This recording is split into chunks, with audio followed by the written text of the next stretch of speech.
నేను Chandana. Welcome to great Andhra big story. Chilakaluripet సభ ముగిసిపోయింది. మహాద్భుతంగా జరిగిందని, లక్షల్లో జనం వచ్చేశారని తెలుగుదేశం జనసేన దళాలు మురిసిపోతూ ఉండవచ్చుగాక. కానీ వారి ఆర్భాటం, ఆనందం అంతా పైపైన మాత్రమే. లోపల తెలుగుదేశం శ్రేణులంతా తెగ మదన పడిపోతున్నట్టుగా పార్టీ వర్గాల ద్వారా తెలుస్తోంది.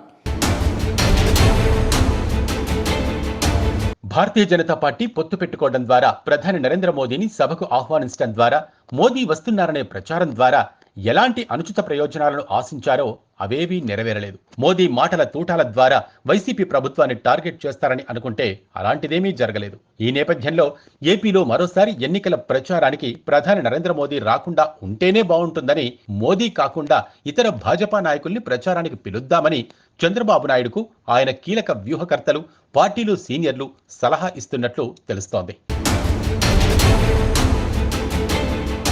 ప్రధాని మోదీ వేదిక మీద ఉన్నారంటే ఆయన నుంచి ఎక్స్పెక్టేషన్స్ రకరకాలుగా ఉంటాయి. రాష్ట్రానికి ఆయన ఏం వరాలు ప్రకటిస్తారా అని ప్రజలు ఆశిస్తారు.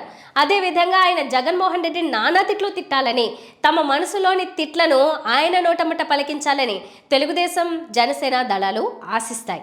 కానీ మోదీ చిలకలూరిపేట సభలో అలాంటి మాటలు ఒక్కటి కూడా మాట్లాడలేదు. రాష్ట్రానికి ఆయన ఏ వరాలు ప్రకటించకపోయినా తమకే నష్టం లేదు, కానీ జగన్ ప్రత్యేకంగా తిట్టకపోవడం వల్ల చాలా డ్యామేజ్ జరుగుతుందని తెలుగుదేశం వర్గాలు బాధపడుతున్నట్లు సమాచారం.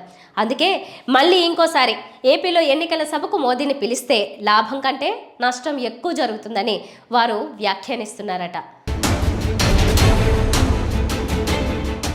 ఈ సభలో మోదీ చాలా లౌక్యంగా మాట్లాడారు. జగన్ ప్రభుత్వాన్ని కూలదోయాల్సిన అవసరం ఉన్నదని ఆయన మాట వరుసకు కూడా అనలేదు. మంత్రులందరూ ఒకరిని మించి మరొకరు అవినీతికి పాల్పడుతున్నారని అన్నారే తప్ప ఏ ఒక్క పేరు గాని, ఏ ఒక్క అవినీతి కుంభకోణం గురించి గాని ప్రస్తావించనే లేదు.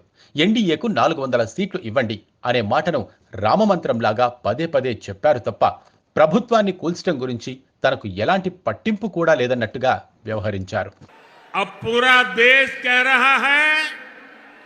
4 जून को 400 पार, विकसित भारत के लिए 400 पार, विकसित आंध्र प्रदेश के लिए 400 पार, नालगो वंदलू दाटाली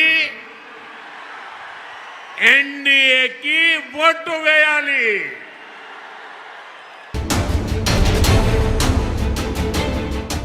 మోదీ ఇలాగే మాట్లాడితే తెలుగుదేశం కేంద్రంలోని భాజపాను బతిమాలి బలవంతంగా పొత్తులకు ఒప్పించుకున్నదని, మోదీ దళంలో జగన్ వ్యతిరేక ఆలోచనే లేదని ప్రజలకు అర్థమైపోతుందని తెలుగుదేశం దళాలు భయపడుతున్నాయి. అదే సమయంలో మోదీ బదులుగా బీజేపీ తరపున కొందరు కేంద్ర మంత్రులను పిలిస్తే తమకు అడ్వాంటేజీ ఉంటుందని, తమ స్క్రిప్టును వారి ఎదుట పెట్టి వారితో జగన్ తిట్టించడం సాధ్యం కావచ్చునని వారు ప్లాన్ చేస్తున్నట్లు తెలుస్తోంది. ఇది వాటి బిగ్ స్టోరీ. మరిన్ని టాపిక్స్తో కలుద్దాం. నమస్తే.